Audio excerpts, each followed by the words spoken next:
Okay, so we did put up the ingredients list, but just to remind everybody what they're gonna need for these awesome Earth Day cookies. All right, we need 2 sticks of butter at room temperature. If you forgot to take them out of your refrigerator, like I did, you can unwrap the sticks of butter, put them in a bowl, and just microwave them for like 30 seconds. Okay, we need 1 cup sugar, white sugar, 2 eggs, half a teaspoon of vanilla, and then our dry ingredients we'll get to in a second. Okay, so we're gonna start with those wet ingredients. All right, whenever we're making a cookie mix, whenever you're making any kind of mix really, that involves butters and sugars, it's important to blend together, whisk together, the butters and the sugars together before doing anything else. Okay, that'll make sure it's nice and incorporated, or you might get lumpy bits of butter in your cookie dough. It's great for pie crusts, not so much for cookies. So I'm gonna take my 2 sticks butter, okay, and I'm gonna put them in my mixer bowl, and I'm going to put my 1 cup sugar. All right, I'm gonna take this and put it under the stand mixer. If you have an electric mixer, that works. If you're just mixing by hand, that's fine too. You're just making sure everything is nice and blended together at this point. All right, so I'm gonna keep going with this. So I just want to show you what this looks like. From the time we were just talking, this is what my butter and sugar mix has come to. All right, it's super fluffy. I use that word a lot because that's what we're looking for. It's like transformed from yellow butter and white sugar to this white fluffy mix. All right, so that's what I want. I'm gonna grab a spatula and I'm just gonna scrape down the sides so when I add my next ingredient, it's gonna get nice and mixed in there. All right. And you'll be able to feel how fluffy it is. There we go. Okay. So now what I'm going to put in here is the rest of my wet ingredients. Okay, so I'm going to add 2 eggs, the whole egg. Okay, 2 eggs. 1, 2.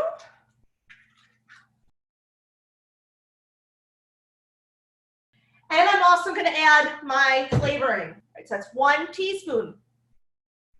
Put that right on in there. Beautiful. You can use any flavor extract. So if you have like an almond extract, you can use that.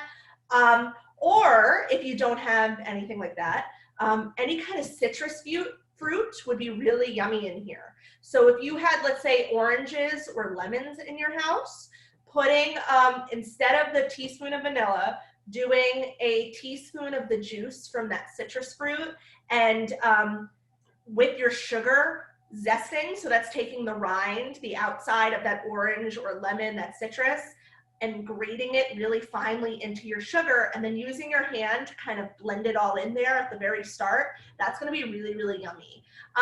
But you can use a whole variety of stuff to flavor this if you don't have those extracts. I talked about last week, you know, using different fruit juices, that'll be good. Some of the fruit juices might tint the coloring of your cookies, but it'll still taste really good. You can maybe add a little cinnamon in there as an option, or you can go plain and see how that goes. It's still gonna taste good, but it might be a little bit more on the bland side. Can you add chocolate chips to the batter? You can add chocolate to pretty much anything. It's gonna affect the way they look at the end though, okay? So that look that we have of the earth, it's probably not gonna look like that because there's gonna be like splotches of chocolate chips in it. So that's sort of up to you. It also might not color, adding the food coloring in it might get a little weird and funky, okay? So you can try it though. All right, so let's start adding our dry ingredients. So I'm gonna take my baking powder and I'm gonna do half a teaspoon. Okay, half a teaspoon of baking powder and half a teaspoon of our baking soda. Okay, so those are our first 2 dry ingredients. Okay, I'm now gonna add half a teaspoon of salt. And then my last dry ingredient is my flour. So I just put my flour in here and we want 3 1/4 cups. Okay, so 3 cups, 1, 2, and 3, and then 1/4. Before I put it back under my mixer, I'm gonna take my spatula And I'm just gonna kind of blend the ingredients by hand a little bit, so this way when I put it back under, it's not gonna just like explode everywhere. Cool, so I'm just blending everything up a little bit. Gonna put this back under the mixer just to finish it up. I'm only mixing this until the ingredients just come together and I can't see them anymore, but you'll notice that the dough is really crumbly. That's gonna change when I go to mix it, mix in my colors and mix by hand. So everybody should have, we need blue and green food coloring, or what two colors make green? Blue and yellow. Okay, so I'm using blue and yellow food coloring, and that's gonna work for both my green and my blue. And you're gonna take 2 bowls. So I have 1 bowl here, and then I have my mixing bowl. I'm gonna first make sure that any flour, any dry ingredients aren't hiding out in the bottom of my mixing bowl, and just kind of by hand, making sure it's all in there. And then I'm gonna take about half or so, doesn't have to be exact, of my dough and put it into my other bowl. Okay? So I have 1 mixer, I have my other here. Should I put a little bit more? I like having a little bit more dough for my blue than the green, because you know there's a lot of ocean in the earth. All right. So now let's make our blue. Okay, because we'll use this clear bowl again. I'm going to use it for the green so you can see it all come together. For those that were here last week, you might remember me saying that you want to go easy on the food coloring. If you add too much, it can actually affect the taste of whatever you're making. So I like going with just about 2 drops or so to start. If I want it to be darker, I can always add more. In the ingredients list, I did suggest grabbing a glove for this. If you don't have a glove, I suggest putting your dough at this point into a Ziploc bag and using that Ziploc bag to mush it together to get that food coloring incorporated into your dough. The food coloring will stay in your hands, so I just don't want you to use your bare hands on this dough. All right, and now it's gonna be like mixing Play-Doh or mixing clay, and we're gonna knead this, okay? So we're gonna get that color all blended in. It's not gonna look like anything at first. It's gonna look really streaky, but really soon it's gonna all come together. It's pretty good. I'm okay with that. At this point, the food coloring is not gonna get on my hands, so I can get my other hand in there as well. All right, so I just wanna show you. So here's my blue. So nice, right? It's nice and pretty. So for my green, I'm gonna add 1 drop of blue, and I'm gonna do 3 drops of yellow. And you can adjust that. You can start with 1 drop yellow, 1 drop blue, and add more yellow as you go until you get the color that you want. It does vary a little bit depending on what food coloring you use. And then I'm gonna go in there, blend it all up. I actually kind of like the tie-dyed look I'm getting, so I'm gonna stop right now. But I just wanna show you, so there's my green. So now we get to have a little fun. I have my cookie sheets that are lined with my parchment paper. For those who have been here before, you know that's pretty standard with my recipes. Okay, so parchment paper lined cookie sheet. I am now going to take a little bit of my blue, okay, however big you want to make your cookie. You can make it as big or as small as you want, up to you. All right, I'm going to roll it into a ball, right? So I got my ocean covered earth here, and now I'm going to take some of my green and just rip it up and put it just loosely on the sides, or the edges rather, of my little globe that I'm making. Okay, can you see how I've lumped that on? And now I'm gonna roll it up again, okay, just to kind of smooth it all out. Okay, so now I have this round earth. Now if I was to put this right on the cookie sheet and not do anything else to it, it would take a long, long time to cook. So what I wanna do is put it on my cookie sheet. Let me move this back so you can see what I'm about to do here. Put it on my cookie sheet and take the back of the glass, okay, or you know, just something with a flat round bottom, and I'm gonna just press down a little bit on the top of my cookie.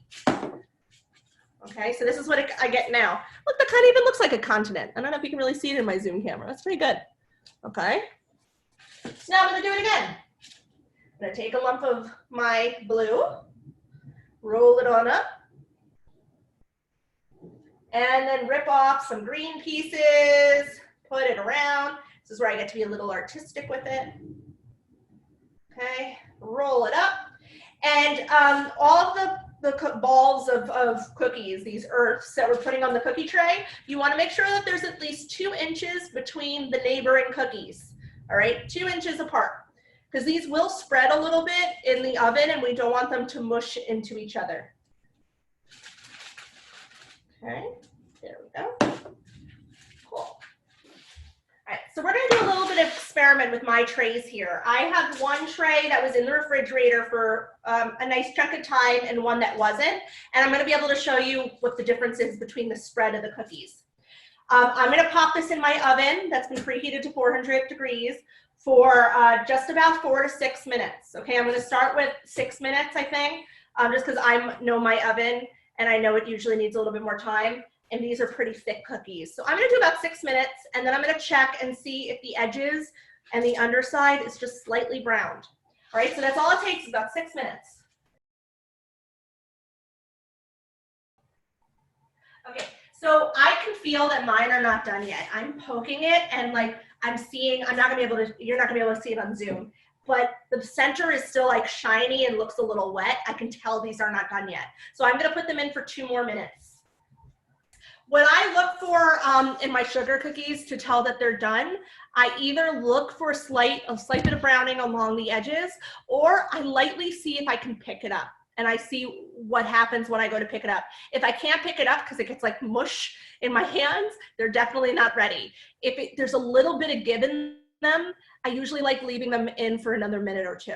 Okay, so I just put it in for another 2 minutes. Back to the royal icing. So if you were doing a typical, let's say your Christmas cookies, all right, your holiday sugar cookies where like the whole entire top is covered with royal icing, all right, you know, those typical holiday cookies, you definitely want to flavor your royal icing, because when someone takes a bite of it, they're going to get a big bite of royal icing. And if it just tastes like sugar, it's going to take away from any flavor that you put in your cookies itself. Because for these cookies, we're just doing this little tiny heart. If you don't have flavoring, you know, no one's gonna really notice because it's such a little tiny bit, okay? So you see how I pick it up and it's actually really hot.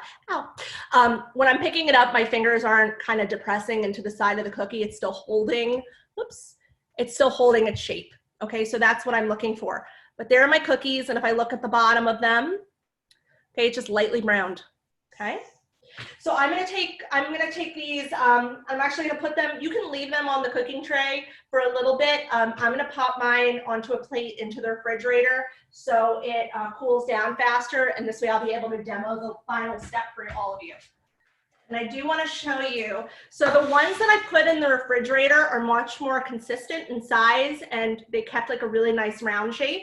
The ones that didn't go in the fridge, they definitely spread out and got a little lumpy. All right, so again, it's not going to affect the flavor, and they're still like a nice size. They didn't like go flat pancakes, but it's just good to know, okay? So I'm going to just pop this in the fridge. I'm going to take my bowl and I'm going to take my confectioner sugar. Now, I said in the ingredients that you need 1 box. We're actually going to start with less, but you want to have the option to add more confectioner sugar if you need to adjust the consistency, okay? So confectioner sugar is pretty simple. It's adding the confectioner sugar with a little bit of water until you get the consistency of about like toothpaste. That's what we're looking for, because that's going to be pipeable. All right, so I'm going to take my confectioner sugar, and I'm just eyeballing it, honestly. I just dumped, I'm thinking maybe it's a cup, but, you know, just sort of eyeballing it out. And I'm going to take my warm water. I don't have a specific temperature on that. It's just sort of not hot, not cold, it's just room temperature-ish. And I'm gonna take just about a spoonful and put it in. Okay, maybe I'll do 1 more. And now I'm gonna mix it up and see what the consistency is. Definitely I'm gonna want some more water in here. Let's grab another spoon. Just a spoonful at a time until it gets, should it be thick? Yeah, Chase, you're looking for toothpaste. okay? So if it's really, really runny, you're not gonna be able to pipe it onto your cookie and get that nice heart shape. It's just gonna kind of all like spill out. That's my illustration for how it'll look. But if it's like toothpaste, when you pipe it out, it should stay in the shape that you want, okay? So that was, I think, 3 spoonfuls for about a cup of confectioner sugar, if y'all are measuring. First, I'll show you. This is, so when I go to kind of pour it out, it's slowly coming off of my spoon, but it's coming off in a steady stream. So if you go to do this and it's like the stream keeps breaking up, it's too thick, all right? And if it's just like pouring out really, really fast, it's too thin. If it's too thick, a little bit more water. If it's too thin, add a little bit more confectioner sugar, okay? And you just want to make sure that all the little lumps are gone. And now you're going to take your red food coloring and 1 drop at a time, okay? So I'm going to do 1 drop, stir it up, and see if it's the color I want. So I'm not expecting everybody to have piping bags, okay? So when in doubt, you can always use Ziploc bags for piping bags, makeshift piping bags. So I'm gonna show you how to do that. So your sandwich bags are where it's at, okay? The sandwich Ziploc bags. All right. I'm gonna take my sandwich bag and I'm gonna take a cup and fold the Ziploc bag over the cup, okay? So I have the edges here, and I have a place to pour in my, my royal icing. I do this trick on royal icing. I do it on buttercream. It's really handy because it makes it so this way you can cleanly pour your icing into the bag without it getting on the top and getting all over your hands, so it keeps everything really, really clean, okay? So now I'm going to take my royal icing and I'm going to scrape it into the Ziploc. Okay. So mine are still a little warm. You really want to make sure they're nice and perfectly cool before you do this. If they are warm at all, it is going to melt your royal icing. Okay.